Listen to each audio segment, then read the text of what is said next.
प्रशासन, एडमिनिस्ट्रेशन। अर्थ एवं परिभाषा। एडमिनिस्ट्रेशन, प्रशासन। उत्पत्ति लैटिन भाषा के एडी एडमिनिस्टर से हुई है।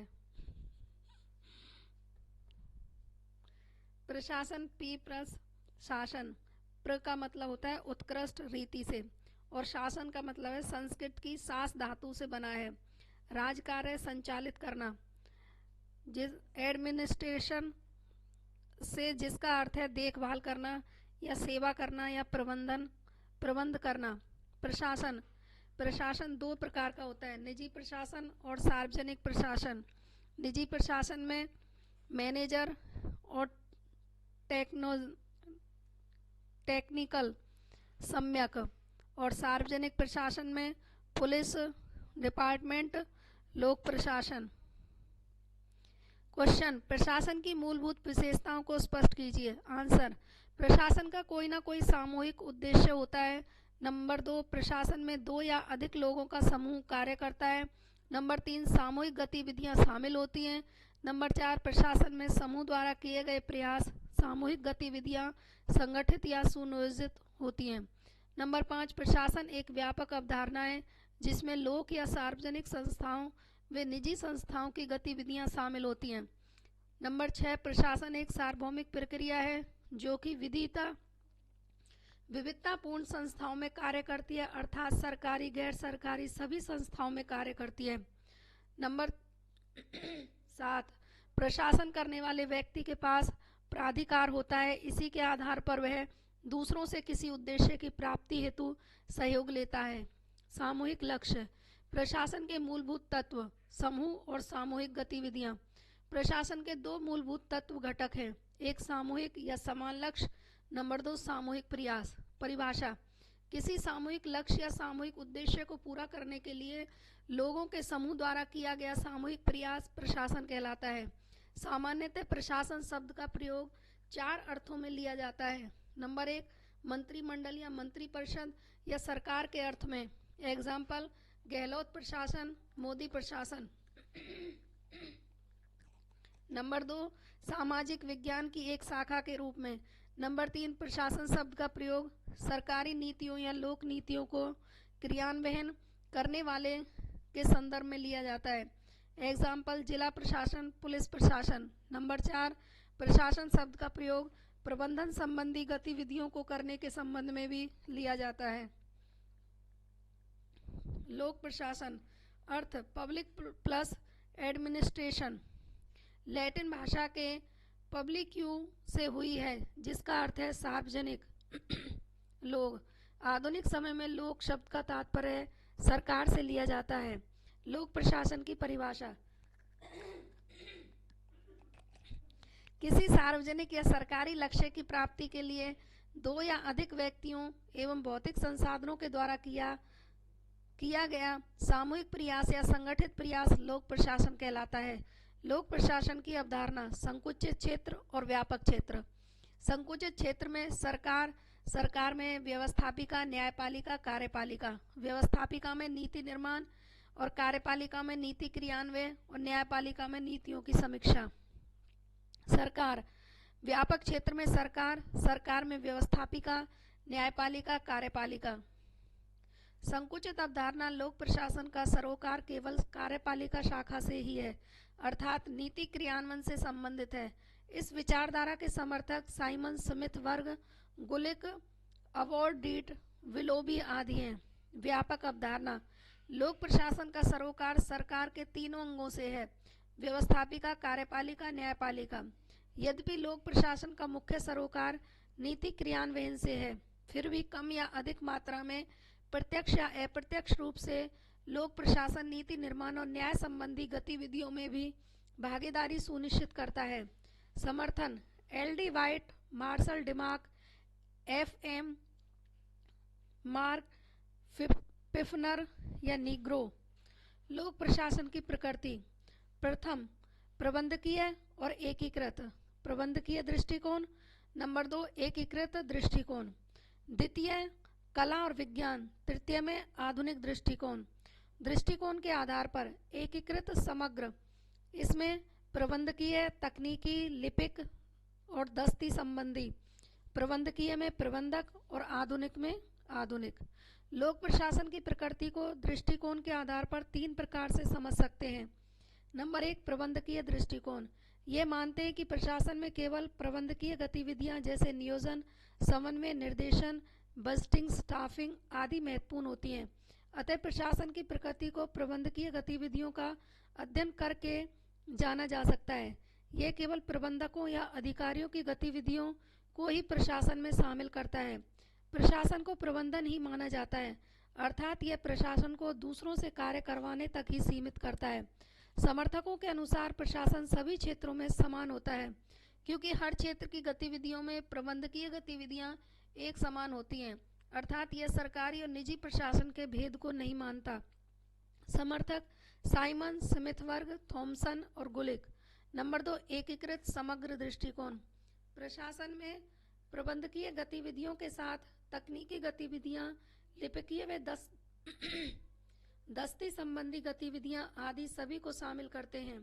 संगठन के उद्देश्यों की प्राप्ति हेतु की जाने वाली सभी क्रियाओं को, चाहे वे प्रबंधकों का है या अधिकारियों द्वारा की जाए अथवा लिपिक व श्रमिकों द्वारा की जाए, सभी शामिल होते हैं। प्रशासन को प्रबंधन से व्यापक मानता है। समर्थक विचारकों के अनुसार प्रशासन एक क्षेत्र से दूसरे क्षेत्र में भिन्न होता है, अर्थात यह सरकार व निजी प्रशासन में भेद मानता है। समर्थक L D. White, Marshall Dimock, Henry Fayol आदि। नंबर 3, आधुनिक दृष्टिकोण। प्रशासन संदर्भात्मक होता है, अर्थात किसी विषय वस्तु से संबंधित होता है। प्रशासन शून्य में नहीं विराजता। समर्थक ग्लेडन, कोइंग, जे. पीटर। प्रबंधकीय दृष्टिकोण 15 और 50 वर्ड में लिखना, और एकीकृत दृष्टिकोण 50 या 15 वर्ड में लिखना। प्रशासन एक विषय के रूप में कला और विज्ञान क्रमिक विकास। कला में क्रमिक विकास होता है, विज्ञान में सार्वभौमिक और अनिवार्य नहीं है। कला में सीखने में प्रशिक्षण से अभ्यास का महत्व होता है, इसमें पूर्वानुमान नहीं होता। कला में जन्मजात हो सकती है, ये मूल्यों का महत्व नहीं है। सत्यम शिवम सुंदरम कला में होता है। कला के रूप में प्रत्येक कला की भांति प्रशासन के भी सर्वमान्य सिद्धांत होते हैं, जिनका पालन करने से वे निपुणता प्राप्त होती है, अर्थात कला की भांति प्रशासन में भी सिद्धांत और व्यवहार में संबंध होता है। अनुभवी विशेषज्ञों के माध्यम से प्रशिक्षण लेकर उसका अभ्यास किया जाता है। जिस प्रकार कला के लिए विशेष रुचि व गुणों की आवश्यकता होती है, उसी प्रकार प्रशासन में विशेष गुण आवश्यक हैं। कलाओं के क्रमिक विकास की तरह ही प्रशासन का भी क्रमिक विकास हुआ है एवं अभी विकास क्रम जारी है। कला की तरह प्रशासनिक प्रक्रिया व पद्धतियों में समय समय पर परिवर्तन होते रहते हैं। जैसे किसी ललित कला के गुण कलाकार में जन्मजात हो सकते हैं, उसी प्रशासकीय गुण भी जन्मजात हो सकते हैं। अन्य कला की तरह प्रशासकीय गतिविधियों को लागू करने में सत्यम शिवम सुंदरम की अभिव्यक्ति होती है। समर्थक अवॉर्ड इड या ग्लेडन एम.पी. शर्मा। लोक प्रशासन विज्ञान के रूप में किसी विज्ञान की भांति ही प्रशासन का भी अपना एक सुनिश्चित कार्य क्षेत्र स्थापित हो गया है। विज्ञान की तरह प्रशासन के विषय में भी ये कहा जा सकता है कि यह सुसंबंधित विचारों का एक ढांचा प्रस्तुत करता है। विज्ञान की तरह प्रशासन भी एक तार्किक एक विषय है, अर्थात इस विषय में भी तार्किक सिद्धांत एवं विषय सामग्री विद्यमान है। विज्ञान अनुसंधान एवं पर्यवेक्षण को महत्व देता है। प्रशासन में भी अनुसंधान एवं पर्यवेक्षण का महत्व है। विज्ञान की तरह प्रशासन में भी वैज्ञानिक विधियों एवं अनुसंधान पद्धतियों जैसे सैंपलिंग, वर्गीकरण, सारणीय पर्यवेक्षण आदि को अपनाया जाता है।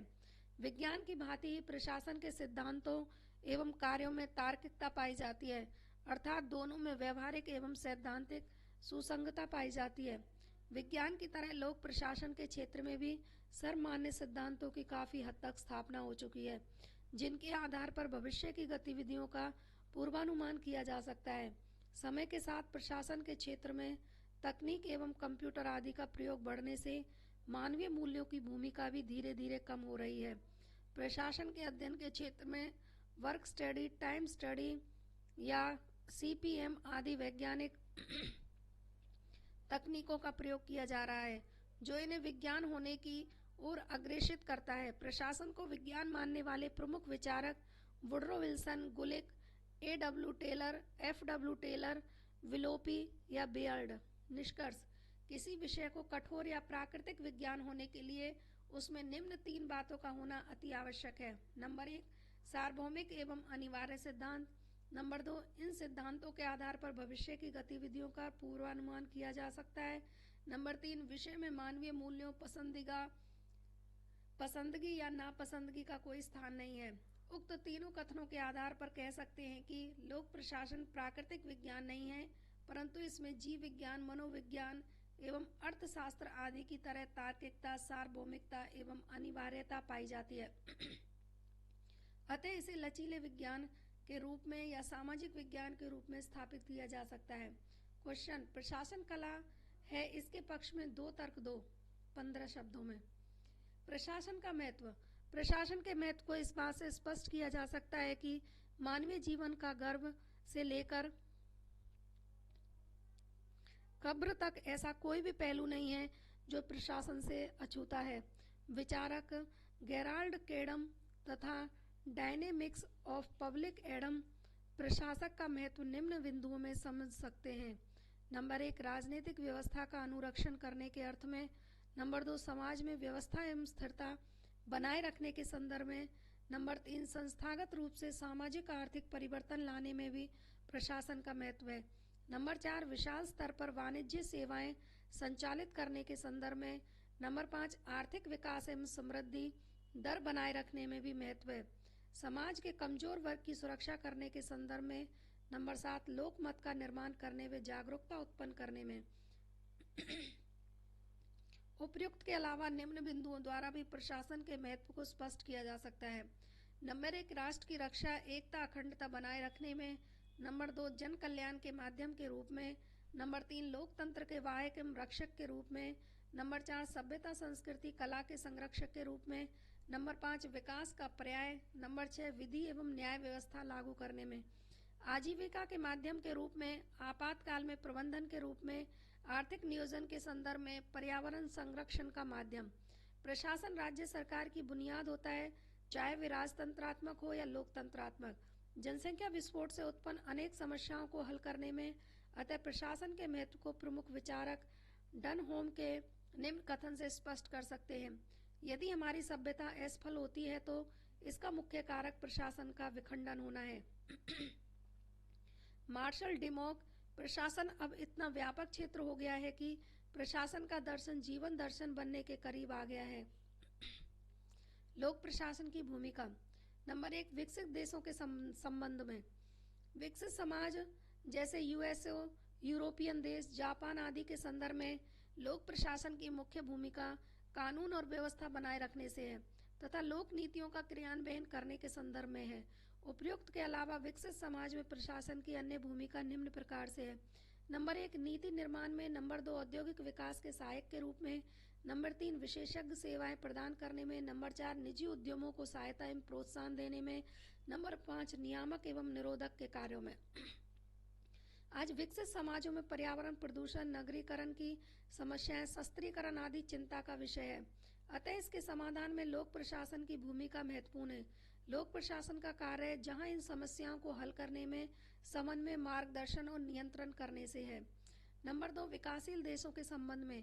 विकासशील देश जैसे भारत, पाकिस्तान आदि अर्थात अधिकांश एशियाई देश, अफ्रीकी देश एवं लैटिन अमेरिका देशों के संदर्भ में प्रशासन की भूमिका को निम्न बिंदुओं में समझ सकते हैं। नंबर 1, विकासशील समाज में प्रशासन नीति क्रियान्वयन के साथ साथ आर्थिक और सामाजिक उन्नति का साधन है। नंबर 2, सभ्यता को बनाए रखने में। नंबर 3, लोक कल्याणकारी सेवाएं देने में। नंबर 4, कानून व्यवस्था बनाए रखने में। नंबर 5, बड़े उद्योगों की स्थापना और उनके संचालन में। नंबर 6, आपातकालीन सेवाएं देने में। नंबर 7, लोकतंत्र के संचालन व उसके स्थायित्व में। नंबर 8, स्थानीय स्वायत्ता संस्थाओं के संदर्भ में। आधुनिक समय में लोक प्रशासन के बढ़ते महत्व के कारण नंबर 1, विज्ञान और तकनीकी विकास के परिणाम स्वरूप। नंबर 2, बड़े आकार की सरकारों व संगठनों की स्थापना से। नंबर 3, बड़े उद्योगों की स्थापना के कारण। नंबर 4, जनसंख्या विस्फोट के कारण। नंबर 5, पर्यावरणीय ह्रास के कारण। नंबर 6, लोक कल्याणकारी राज्यों के कारण। नंबर 7, नई आर्थिक समस्याएं उत्पन्न होना। नंबर 8, सांप्रदायिक दंगे व जातीय युद्ध। नंबर 9, अंतर्राष्ट्रीय प्रतिस्पर्धा असहिष्णु। क्वेश्चन, प्रशासन की भूमिका का विकसित एवं विकासशील के संदर्भ में तुलनात्मक अध्ययन कर आधुनिक समय में इसके बढ़ते महत्व को स्पष्ट करें 100 शब्दों में। नंबर 1, प्रबंधन मैनेजमेंट। अर्थ, सामान्य अर्थों में प्रबंधन को ऐसी शक्ति के रूप में परिभाषित किया जाता है जो किसी व्यवसाय को संचालित करती है, अर्थात उसकी सफलता असफलता के लिए उत्तरदायी होती है। कुछ लोग प्रबंधन से अभिप्राय दूसरे लोगों से कार्य करवाने से लेते हैं, वहीं कुछ अन्य लेखक प्रबंधन को योजना बनाने, संगठित करने, समन्वय करने, आदेश निर्देश देने, मूल्यांकन करने संबंधी अनेक गतिविधियों के रूप में लेते हैं। प्रबंधन को दो अर्थों में समझ सकते हैं। नंबर 1, संकुचित। नंबर 2, व्यापक। संकुचित अर्थ दूसरे व्यक्तियों से कार्य करवाने की युक्ति के रूप में है। जो व्यक्ति दूसरों से कार्य करवाता है उसे प्रबंधक कहते हैं, जैसे टेलर का वैज्ञानिक प्रबंध सिद्धांत। व्यापक प्रबंधन एक कला मानते हैं जिसमें नीति निर्धारण, नीति क्रियान्वयन, संगठन एवं व्यक्तियों के समूह के कार्यों में समन्वय स्थापित करने संबंधी समस्त गतिविधियां शामिल होती हैं। प्रबंधन का तात्पर्य संगठन के उद्देश्यों की प्राप्ति के लिए उसमें नियुक्त कर्मचारियों के कार्य को इस प्रकार नियोजित, समन्वित, निर्देशित, प्रेरित एवं नियंत्रित करना है कि उद्देश्य कम से कम लागत व समय में अधिक से अधिक कार्य कुशलता के साथ प्राप्त किया जा सके। प्रबंधन की परिभाषा, ये संगठनात्मक प्रक्रिया है, ये सार्वभौमिक प्रक्रिया है, ये विशिष्ट उद्देश्यों की प्राप्ति हेतु सामूहिक प्रयासों का निर्देशन है, यह अन्य लोगों से कार्य करवाने की कला है, यह एक पेशेवर कार्य है, यह एक मानवीय गतिविधि है। प्रशासन एवं प्रबंधन। प्रशासन एवं प्रबंधन शब्दों के अंतर के संबंध में विशेषज्ञों में मतभेद है। प्रशासन व प्रबंधन शब्दों को समान अर्थों में लेने वाले प्रमुख विचारक हेनरी फ्योल और न्यूमैन हैं। प्रशासन व प्रबंध को अलग मानने वाले विचारक विलियम स्प्रीगल, सुलजे, ओलिवर, शेल्डन, फ्लोरेंस या टीड। हेनरी फ्योल एवं न्यूमैन की धारणा है कि प्रशासन एवं प्रबंधन में कोई अंतर नहीं है। उनका मानना है कि दोनों ही शब्द अलग अलग पृष्ठभूमियों में अदल बदल कर उपयोग में लिए जाते हैं। जैसे कि व्यापार या उद्योग क्षेत्र में प्रबंध शब्द का प्रयोग, जबकि सरकारी कार्यालयों में प्रशासन शब्द का शब्द प्रचलन में है। प्रशासन एवं प्रबंधन में अंतर। प्रशासन, इसका क्षेत्र एवं अवधारणा अधिक व्यापक है। प्रबंधन में प्रबंधन प्रशासक की परिधि में आता है। प्रशासन लक्ष्यों का निर्धारण करता है और लक्ष्यों को प्राप्त करने का प्रयास प्रबंधन में होता है। प्रशासन वित्तीय नीतियां तथा वितरण संबंधी कार्यों का समन्वय करता है और प्रबंध लक्ष्यों को प्राप्त करने के लिए अन्य गतिविधियों का समन्वय करता है। प्रशासन संगठन का निर्माण करता है लक्ष्यों की प्राप्ति हेतु, और प्रबंध संगठन का लक्ष्यों की प्राप्ति हेतु उपयोग करता है, अर्थात संगठन को लक्ष्य प्राप्ति का साधन मानता है।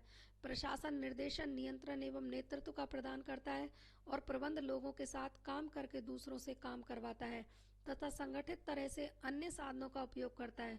अतः हम कह सकते हैं कि प्रशासन का संबंध नीति निर्धारण एवं उद्देश्य निर्धारण आदि से है। यह एक विचारात्मक कार्य है, जबकि प्रबंधन का संबंध निर्धारित लक्ष्यों की प्राप्ति हेतु क्रियान्वयन संबंधी कार्यों से है, कार्य करने व करवाने से है। प्रशासन व प्रबंधन के संबंध में अंतर को लेकर 3 प्रकार के विचार प्रचलित हैं। नंबर 1, अमेरिकी विचारधारा, प्रशासन और प्रबंधन। प्रशासन बड़ा है प्रबंधन से। नंबर 2, आंग्ल विचारधारा। नंबर 3, अन्य यूएनओ की विचारधारा। प्रशासन, प्रबंधन और प्रशासन बड़ा है प्रबंधन से और प्रशासन छोटा है प्रबंधन से। अमेरिकी विचारधारा समर्थक हैं डीड, फ्लोरेंस, स्प्रीगल, सुलजे, और ब्रिटिश विचारधारा में डेनियल, जेम्स लुडी, हेमन और वॉल्टर। और प्रशासन बराबर प्रबंधन, इसके समर्थक हैं हेनरी फ्योल, न्यूमैन, डर्विक, टेरी, ड्रैकर और किम्बाल। संयुक्त राष्ट्र संघ द्वारा संकलित किए गए ग्रंथ development administration, current approach and trade in public Adam for national development के अंतर्गत कहा गया है कि प्रशासन एवं प्रबंधन एक दूसरे के पर्यायवाची हैं। प्रशासन, प्रबंधन और संगठन। प्रशासन यह किसी कार्य के नियोजन, नियंत्रण एवं उद्देश्य, नीतियों, कार्यक्रमों आदि के निर्माण संबंधी कार्य करता है। प्रबंधन अधिकांशतः कार्य के निष्पादन से संबंधित होता है, अर्थात अन्य लोगों से कार्य करवाता है। संगठन ये किसी व्यवसाय में दो या दो से अधिक व्यक्तियों द्वारा सहयोग करने की व्यवस्था या तंत्र है। यह व्यवसाय प्रशासन यह व्यवसाय के स्थापित होने के पूर्व भी नियोजन करने में एवं क्रियाशील संगठन बनाने में व्यस्त रहता है। प्रबंधन यह कर्मचारियों को नेतृत्व एवं प्रेरणा प्रदान कर उन्हें कार्य करने में क्रियाशील रखता है तथा संगठन को सजीव बनाता है। संगठन ये किसी भी व्यवसाय में विभिन्न स्तरों पर आसीन विभिन्न पदों के कर्तव्यों, अधिकारों आदि की संरचना या सह संबंधों को व्यक्त करता है। यह संपूर्ण नाटक भूमिका का निर्माण एवं निर्देशन पर्दे के पीछे से करता है। प्रशासन, प्रबंधन और यह मंच पर किए गए सभी कार्यों को समन्वित करके कार्य निष्पादन को दर्शाता है। प्रबंधन और संगठन प्रबंधकीय कामकाज हेतु मंच प्रदान करता है। प्रशासन यह न केवल कार्यशील इकाइयों को बनाता है बल्कि मस्तिष्क का भी निर्माण करता है। प्रबंधन यह संगठन के मस्तिष्क की भांति कार्य करता है और संगठन ये सभी कार्यात्मक इकाइयों अर्थात पदाधिकारी, कर्मचारियों को कार्य करने में सहायक होता है। प्रबंधन एवं प्रशासन की भांति ही संगठन, प्रबंधन और प्रशासन के बारे में भी विभिन्न विचारकों में मतभेद है। प्रशासन, संगठन और प्रबंधन के घनिष्ठ संबंध को हम निम्न बिंदुओं को स्पष्ट कर सकते हैं। नंबर 1, संगठन का निर्माण प्रशासन द्वारा किया जाता है। नंबर 2, संगठन प्रशासन और प्रबंधन के बीच एकाग्रता स्थापित करता है। सरल शब्दों में संगठन की तुलना बॉडी से और मैनेजमेंट की तुलना ब्रेन से की जाती है। प्रशासन नीति निर्माण करता है, वही प्रबंधन नीति क्रियान्वय करता है तथा संगठन नीति क्रियान्वय हेतु मूलभूत ढांचा उपलब्ध करवाता है। विलियम सुलजे के अनुसार प्रशासन वह शक्ति है जो संगठन एवं प्रबंधन द्वारा किसी लक्ष्य को निर्धारित करती है तथा प्रशासन ऐसी व्यापक नीतियां भी तय करता है जिनके अंतर्गत प्रबंध व संगठन कार्य करते हैं। इस प्रकार प्रशासन एक व्यापक अवधारणा है जो संगठन और प्रबंधन दोनों को समेट लेती है। जैसे जिसके प्रबंधन होता है, फिर उसके बाद प्रशासन, फिर शासन। प्रबंधन की प्रकृति। नंबर 1, प्रबंधन कला है या विज्ञान। प्रशासन की तरह प्रबंध भी कला और विज्ञान दोनों है। ये कार्य करने की प्रक्रिया ही है, अतः इसे कला माना जाता है। प्रबंधकीय निपुणता, विशेष गुणों एवं विशेष रुचि, योग्यताओं एवं कुशलताओं आदि की आवश्यकता होती है, अतः यह कला है। प्रबंधकीय कार्य करने के लिए भी कला की तरह ही व्यक्तिगत कल्पना एवं सृजनात्मक शक्ति तथा अंतर्दृष्टि की आवश्यकता होती है। इसके भी सर्वमान्य सिद्धांत, प्रशिक्षण एवं अभ्यास का महत्व होता है, अतः प्रबंधन में भी कलात्मक विशेषता है। विज्ञान मानने के कारण। नंबर 1, वैज्ञानिक तकनीकी अपनाई जाती है तथा तथ्यों का संकलन एवं उनका विश्लेषण करने के बाद प्राप्त निष्कर्ष के आधार पर कार्य किए जाते हैं। नंबर 2, वैज्ञानिक अनुसंधान एवं तार्किकता प्रबंधन में ही होती है, परंतु सार्वभौमिक व अनिवार्य सिद्धांतों के अभाव में इसे पूर्णतः विज्ञान की श्रेणी में नहीं रखा जा सकता। नंबर 2, प्रबंधन एक प्रक्रिया है, अर्थात प्रबंध निरंतर चलने वाली गतिविधि है। इसका प्रमुख कार्य संस्था समाज को लाभ पहुंचाना या उसके लक्ष्यों को प्राप्त करना है। यह प्रक्रिया सीमित संसाधनों का सर्वोत्तम उपयोग करते हुए संस्था के लक्ष्यों को कार्यकुशलता और निपुणता के साथ प्रभावी रूप से प्राप्त करता है। इसके अंतर्गत निर्णय लेने, क्रियान्वयन करने, देखरेख संबंधी सभी गतिविधियां शामिल होती हैं। नंबर 3, प्रबंध एक पेशा है। किसी पेशेवर कार्य के लिए विशिष्ट ज्ञान के साथ साथ निरंतर अभ्यास एवं परिश्रम की आवश्यकता होती है। विशिष्ट ज्ञान का निश्चित पाठ्यक्रम होता है जिसका निरंतर अध्ययन आवश्यक होता है। प्रबंधन भी एक विशिष्ट विज्ञान है जिसके अध्ययन, अभ्यास एवं ज्ञान की आवश्यकता होती है, अतः यह पेशा बन गया है। नंबर 4, प्रबंध एक सामाजिक उत्तरदायित्व है। प्रबंध का उद्देश्य समाज को गुणवत्तापूर्ण सेवाएं, कार्यकुशलता और मितव्ययता के साथ देना है तथा समाज में सामाजिक आर्थिक परिवर्तन लाना भी प्रबंधन की जिम्मेदारी है। ये समाज के लिए उपयोगी और आवश्यक मूलभूत वस्तुओं को कम कीमतों पर आम आदमी तक पहुंचाने की भी जिम्मेदारी है। नंबर 5, प्रबंधन एक अधिकार की पद्धति है। यह दूसरों से कार्य करवाने पर बल देता है, अतः दूसरों से कार्य करवाने के लिए प्रबंधक के पास वैधानिक अधिकार होना अति आवश्यक है। बिना प्राधिकार के इनके आदेश निर्देशों को लागू नहीं करवाया जा सकता। नंबर 6, प्रबंध एक सार्वभौमिक गतिविधि है, सार्वजनिक एवं निजी सभी प्रकार की संस्थाओं में आवश्यक है। नंबर 7, प्रबंधन सभी स्तरों पर की जाने वाली आवश्यक गतिविधि है। अंतर सिर्फ व्यापकता का है, जहाँ कर्मचारियों के प्रबंधन का क्षेत्र तुलनात्मक रूप से सीमित होता है, वहीं अधिकारियों का प्रबंधकीय क्षेत्र अधिक व्यापक होता है। नंबर 8, प्रबंधन पूर्व निर्धारित उद्देश्यों की प्राप्ति करना है। प्रबंधन का महत्व। प्रबंधन के महत्व को निम्न बिंदुओं में स्पष्ट किया जा सकता है। नंबर 1, संगठनात्मक उद्देश्यों की प्राप्ति के संदर्भ में। नंबर 2, संगठनात्मक कार्यकुशलता, मितव्ययता एवं प्रभावशीलता बनाए रखने के संदर्भ में। नंबर 3, संगठनात्मक सक्षमता बढ़ाने के संदर्भ में। नंबर 4, कर्मचारियों की व्यक्तिगत क्षमता बढ़ाने में। नंबर 5, समाज के निर्माण के संदर्भ में भी महत्व है। नंबर 6, बदलती हुई परिस्थितियों के संदर्भ में संगठनात्मक संरचना एवं कार्य प्रणाली में तालमेल बनाए रखने के संदर्भ में। नंबर 7, संगठनात्मक लक्ष्यों के निर्धारण करने एवं उन्हें स्पष्ट करने के संदर्भ में। नंबर 8, संगठनात्मक नीतियों का निर्माण कर उनका पालन करवाने में। नंबर 9, पर्यावरण एवं सतत विकास के संदर्भ में भी महत्वपूर्ण भूमिका है। प्रश्न, आधुनिक समय में प्रबंध के बढ़ते हुए महत्व के कारण लिखिए। प्रबंधन के कार्य: प्रतिवेदन प्राप्त करना, नियोजन करना, मूल्यांकन करना, नियंत्रित करना, नियुक्ति करना, समन्वय करना, बजटिंग करना, निर्देशित करना, संगठित करना, आदेश देना, प्रेरित करना प्रबंधन के कार्य हैं। अब है प्लानिंग, नियोजन। प्रत्येक तत्व या संस्था में कार्य प्रारंभ करने से पूर्व ही उसमें नियोजन संबंधी गतिविधियां संगठन के लिए किए जाने वाले कार्यों के संदर्भ में आवश्यक है। यह योजनाएं अल्पकालीन व दीर्घकालीन हो सकती हैं। टेलर ने अपने वैज्ञानिक प्रबंध सिद्धांत में नियोजन कक्ष की स्थापना पर बल दिया है। अब है ऑर्गेनाइजेशन, संगठन बनाना। निर्धारित उद्देश्यों को प्राप्त करने के लिए मानवीय एवं भौतिक संसाधनों का उचित उपयोग करना अति आवश्यक है। यहाँ प्राधिकार एवं उत्तरदायित्व का भी सुव्यवस्थित होना अति आवश्यक है। कोऑर्डिनेशन, समन्वय करना। किसी संगठन के लक्ष्य को प्रभावी रूप से प्राप्ति हेतु आवश्यक है कि संगठन की विभिन्न इकाइयों द्वारा किए जाने वाले कार्यों एवं प्रयासों में समय एवं स्थान के आधार पर संतुलन व एकात्मकता स्थापित करना अति आवश्यक है। संगठन में पग पग पर समन्वय संबंधी समस्याएं होती हैं, जिन्हें हल करना आवश्यक है। नंबर 4, प्रेरित करना।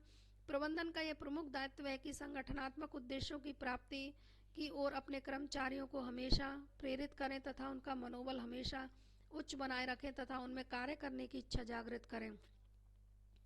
नंबर 5, निर्देशित करना।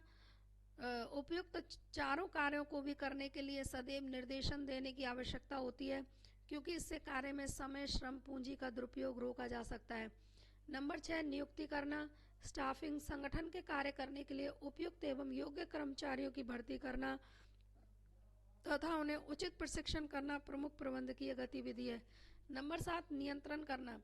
यह भी प्रबंध का महत्वपूर्ण कार्य है। इसके अंतर्गत प्रबंध कार्य करने के मानक तय करता है। उनके आधार पर कर्मचारियों के कार्यों का मापन किया जाता है, उनमें सुधार की संभावनाएं तलाशी जाती हैं।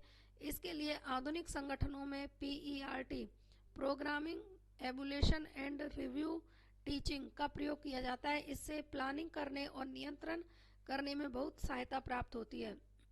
हेनरी फ्योल ने POCC के रूप में प्रबंधन के 5 कार्य बताए हैं: planning, organisation, coordination, commanding, control. Luther Gulick ने प्रबंधकीय कार्यों के रूप में 7 गतिविधियां बताई हैं, जिन्हें पोस्ट कॉर्ब के नाम से जाना जाता है। प्रबंधकीय सिद्धांत। नंबर 1, सामान्य प्रबंध सिद्धांत। नंबर 2, वैज्ञानिक प्रबंध सिद्धांत। नंबर 3, नौकरशाही सिद्धांत। इन तीनों को शास्त्रीय विचारधारा बंद व्यवस्था प्रतिमान कहा गया है। नंबर 4 मानव संबंध सिद्धांत, नंबर 5 व्यवहारवादी सिद्धांत, नंबर 6 संरचनात्मक प्रक्रियात्मक उपागम, नंबर 7 व्यवस्था सिद्धांत। नंबर 1 वैज्ञानिक प्रबंध सिद्धांत। सर्वप्रथम वैज्ञानिक प्रबंध शब्द का प्रयोग 1910 में एल वेंडीज ने किया था, लेकिन वैज्ञानिक प्रबंध सिद्धांतों का जनक F.W. टेलर को माना जाता है। अमेरिकी मैकेनिकल इंजीनियर एवं वैज्ञानिक टेलर की पुस्तक है the principle of scientific management 1911 में। SMT को प्रबंधन के क्षेत्र में प्रथम व्यवस्थित सिद्धांत माना जाता है। यह सिद्धांत संगठनों में उत्पादकता बढ़ाने पर बल देता है। SMT कार्य करने के सर्वोत्तम तरीके वैज्ञानिक अपनाने पर बल देता है। SMT कार्यकुशलता, मितव्ययता एवं प्रभावशीलता को बढ़ाने पर बल देता है। SMT कार्यों में विशेषीकरण पर अत्यधिक बल देता है। SMT तकनीक निर्देशित दृष्टिकोण अपनाता है, अर्थात तकनीकों के माध्यम से कार्यों के संचालन पर बल देता है। यह संगठन में भौतिक कार्य दशाओं को सुधारने पर बल देता है। SMT की लोकप्रियता औद्योगिक जगत में 20वीं सदी के प्रारंभ में अमेरिका एवं यूरोपीय देशों में तेजी से फैली है। यहाँ इसे वैज्ञानिक प्रबंध आंदोलन के रूप में जाना गया है। 1920 में इसकी लोकप्रियता सोवियत संघ में पहुंची, जहां इसे स्थानीय भाषा में स्ताखानोवाइट आंदोलन के नाम से जाना गया है। टेलर ने उद्योगों एवं संस्थाओं की प्रमुख समस्या के रूप में शोल्डरिंग कमजोरी को उजागर किया है। अब है शोल्डरिंग में स्वाभाविक कामचोरी और व्यवस्थित कामचोरी। स्वाभाविक कामचोरी में शारीरिक थकान एवं स्वाभाविक आदतों के कारण, और व्यवस्थित कामचोरी में सोच समझकर क्रमिक द्वारा की जाने वाली कमजोरी। टेलर का मुख्य बल इसे दूर करने पर था। टेलर की पूर्व मान्यताएं: प्रत्येक कार्य को करने का कोई ना कोई वैज्ञानिक तरीका होता है जिसे खोजा जाना चाहिए। संगठन में कार्यरत एक अच्छा कर्मचारी वह होता है जो अपने उच्च अधिकारी के निर्देशों का पालन करे, न कि स्वयं की पहल पर कार्य करे। संगठन में कार्यरत कर्मचारी आर्थिक मनुष्य होता है, अर्थात कर्मचारी को आणविक परमाणु के रूप में देखता है। भीड़ परिकल्पना का समर्थन है। नोट: आर्थिक मनुष्य कर्मचारी पूर्ण तार्किक होता है। वह सदैव निजी हितों से संचालित होता है।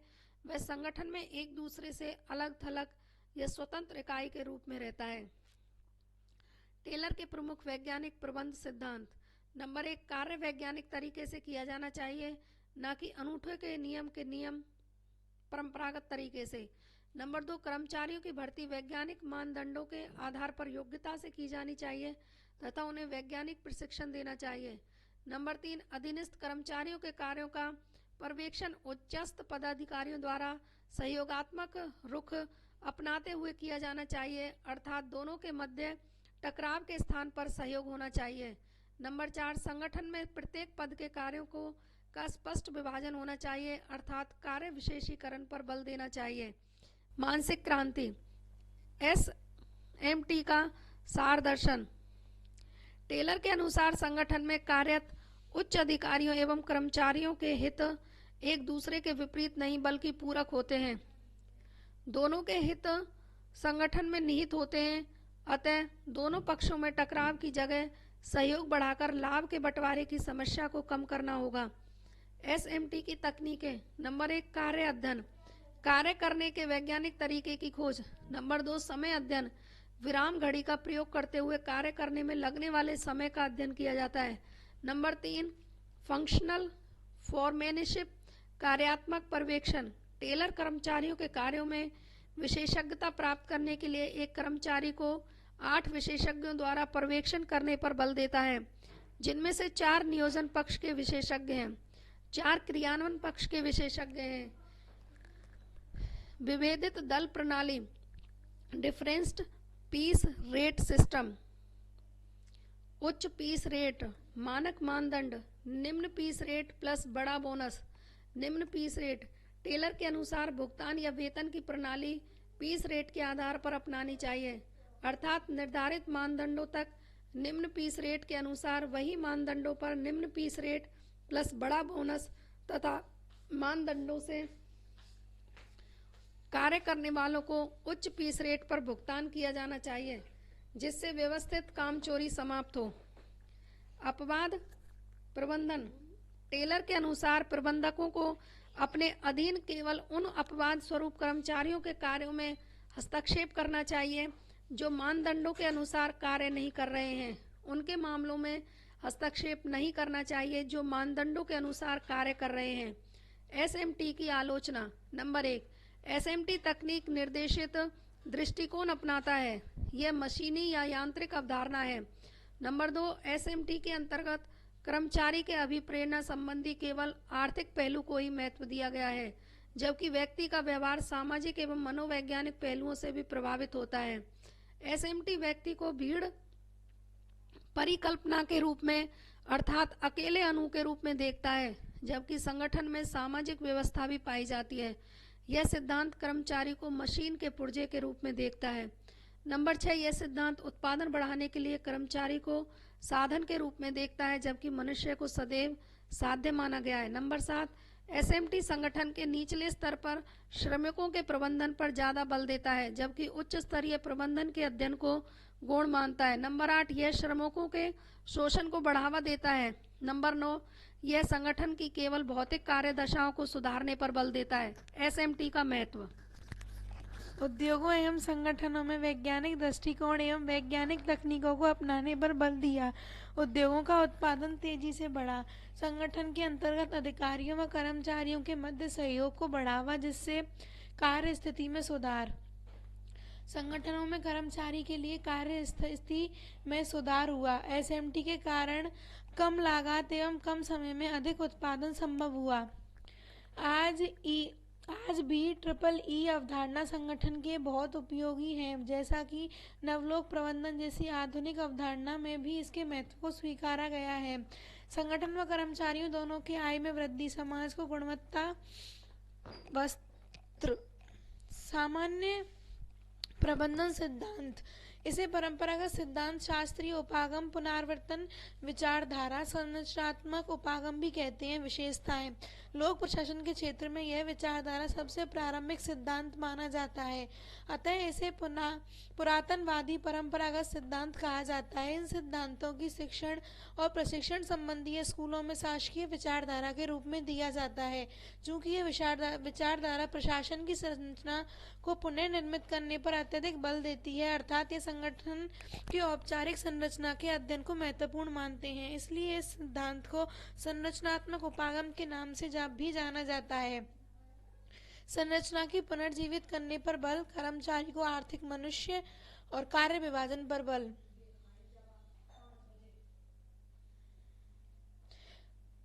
सत्ता, पद सोपान, कार्य विभाजन, प्रत्यायोजन, समन्वय, जवाबदेही, आदेश की एकता।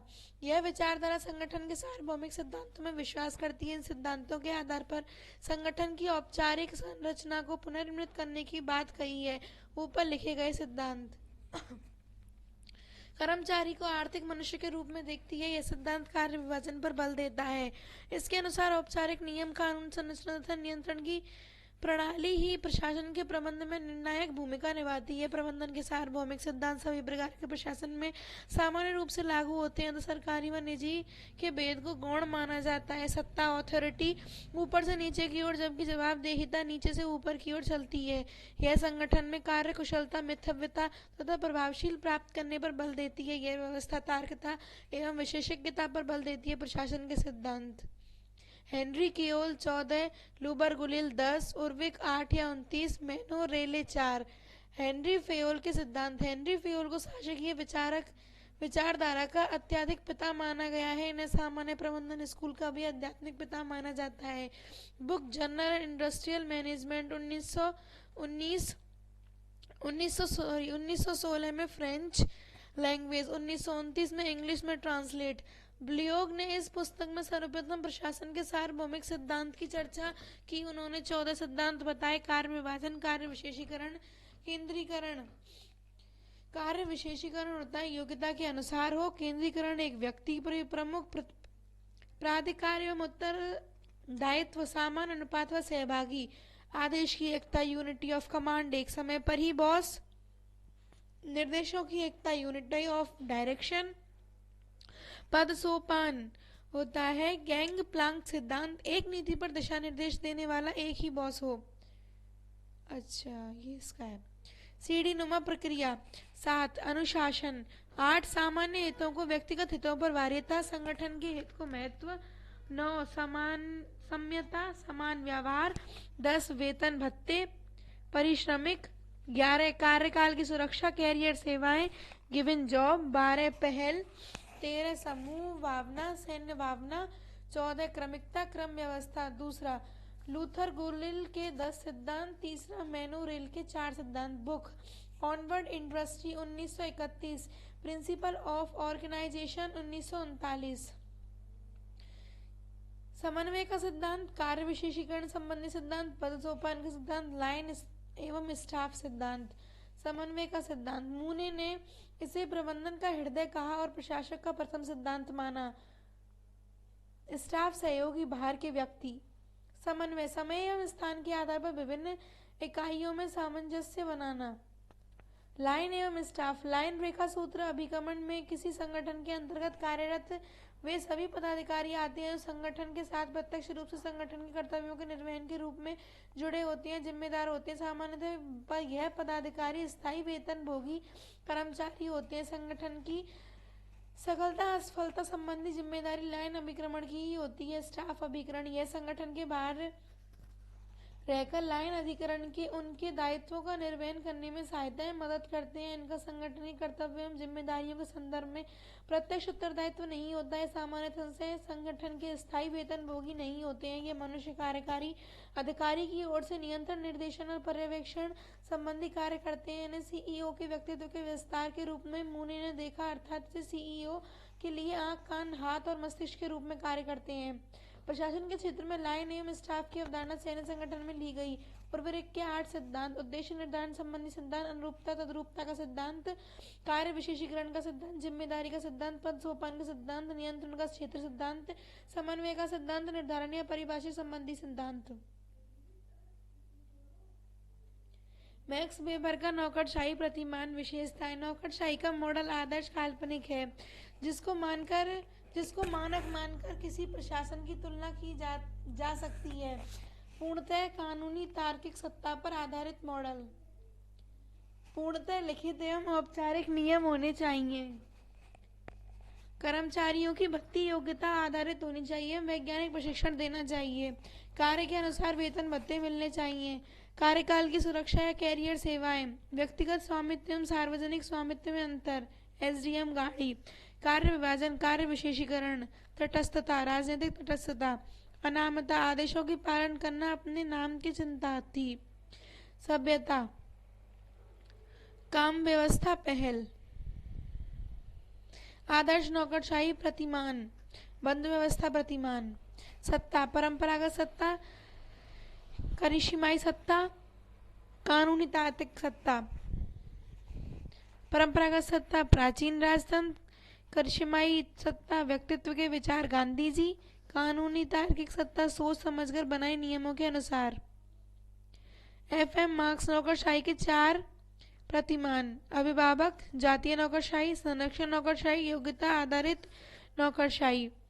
इसमें अभिभावक में होते हैं सरकार, जनता, पेरेंट्स चाइल्ड, शुंगकाल चीन साम्राज्य। और जातीय नौकरशाही में जाति विशेष को पद, लॉर्ड सभा ब्रिटेन। संरक्षक नौकरशाही में स्पोइल सिस्टम, लूट प्रणाली, यूएसए में पीआरए शासन। योग्यता आधारित नौकरशाही एग्जाम। शास्त्रीय सिद्धांतों की आलोचना। शास्त्रीय विचारधारा के अंतर्गत औपचारिक संरचना पर अत्यधिक बल दिया जाता है जबकि कार्य प्रक्रिया को गौण माना जाता है। औपचारिक नियम कानूनों को अत्यधिक महत्व जबकि अनौपचारिक संचार भी महत्वपूर्ण होता है। इसे यांत्रिक प्रतिमान के रूप में माना जाता है। ये प्रशासन के सार्वभौमिक सिद्धांतों की खोज पर अत्यधिक बल देते हैं जबकि साइमन ने इन सिद्धांतों की आलोचना करते हुए इन्हें विरोधाभासी एवं कहावतें कहा है। ये सिद्धांत भी संगठनिक कार्यरत कर्मचारी की अभिप्रेरणा को केवल आर्थिक प्रोत्साहन तक सीमित करता है। यह संगठन के अनौपचारिक पहलुओं को नजरअंदाज करते हैं। बंद व्यवस्था प्रतिमान है आर्थिक संगठन की आंतरिक कार्य परिस्थितियों को सुधारने पर बल देते हैं जबकि संगठन पर पड़ने वाले बाह्य प्रभावों को स्पष्ट नहीं करते हैं। ट्रेलर और फेयोल में अंतर। उद्योगों के उत्पादन को बढ़ाना है। ट्रेलर फेयोल लोक प्रशासन के सार्वभौमिक सिद्धांतों की खोज करने में रूप में स्थापित होता है। ट्रेलर अध्ययन की दृष्टि संकुचित दृष्टिकोण है, फेयोल व्यापक दृष्टिकोण है। ट्रेलर तकनीक मशीन आर्थिक दृष्टिकोण है, फेयोल तुलनात्मक रूप से आर्थिक दृष्टिकोण कम है। ट्रेलर पहल की स्वतंत्रता नहीं है, फेयोल को पहल की स्वतंत्रता देता है। ट्रेलर कार्यात्मक पर्यवेक्षण का समर्थन करता है, फेयोल आदर्श की एकता का समर्थन करता है। ट्रेलर प्रबंधन के क्षेत्र में प्रथम व्यवस्थित सिद्धांत माना जाता है, फेयोल इनके सिद्धांत लोक प्रशासन के क्षेत्र में प्राचीनतम अवधारणा है। मानव संबंध सिद्धांत एल्टन मेयो परिचय प्रथम जांच एवं प्रयोग निष्कर्ष आलोचना महत्व। फिलाडेल्फिया अध्ययन वेस्टर्न एलिफेटिक कंपनी व्यक्ति सहभागी प्रबंधक अनौपचारिक संगठन कंपनी महान प्रकाश कक्ष प्रयोग रिले असेंबली प्रयोग व्यापक हस्ताक्षर बैंक वायरिंग प्रयोग। परिचय एल्टन मेमो ऑस्ट्रेलिया का था, मनोवैज्ञानिक कार्यस्थल यूएसए हार्डवर्किंग यूनिवर्सिटी। अध्ययन पद्धति क्लिनिक मेथड चिकित्सकीय जांच पद्धति रोग जांच अध्ययन। इसके सिद्धांत को आर्थिक सामाजिक उपागम भी कहते हैं। प्रथम जांच 1923 में सूती वस्त्र की कंपनी फिलाडेल्फिया में मालिक कर्नल कर्मचारी भगने की समस्या। हैंडोल प्रयोग बॉस्टन इलेक्ट्रिक कंपनी में महान कक्ष प्रयोग।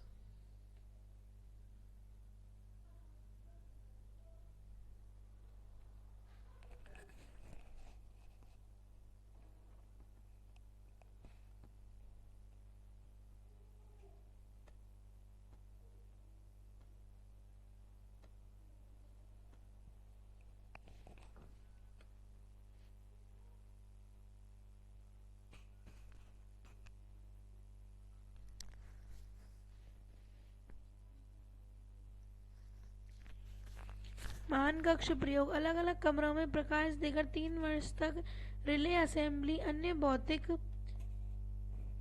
भौतिक दशाओं पर व्यापक साक्षात्कार कर्मचारियों से बातचीत आंतरिक के साथ साथ बाह्य गतिविधियों को भी प्रभावित करती हैं। निष्कर्ष दिन में सपने के समान वेग स्थापन मनोवैज्ञानिक प्रणाली स्वामी की पहल की महत्वपूर्ण अनौपचारिक संगठन यूरोपियन काम का मानदंड मनुष्य आर्थिक के साथ साथ सामाजिक प्राणी है। मानदंड में कम करने वाला चैलेंजर मानदंड से ज्यादा रेब्रूस्टर ब्रूनियर की सूचना निक स्विलियर सिद्धांतों के साथ साथ व्यवहारवाद को भी महत्व दिया गया। मानवीय मूल्यों को महत्व दिया गया। यथार्थ अथवा प्रयोगात्मक दृष्टिकोण संगठन की औपचारिक संरचना के स्थान पर कार्यप्रणाली को महत्व दिया जाने लगा। आलोचना सिद्धांत का वैज्ञानिक आधार नहीं है, केवल सामाजिक पहलुओं पर ध्यान देते हैं, आर्थिक पहलुओं को नजरअंदाज करते हैं। मजदूर यूनियन के सामूहिक अस्तित्व को खतरा दृष्टिकोण बढ़ेगा। सीमित प्रयोग को ही सार्वभौमिक सिद्धांत मान लिया। हॉथॉर्न प्रभाव कर्मचारियों द्वारा नैसर्गिक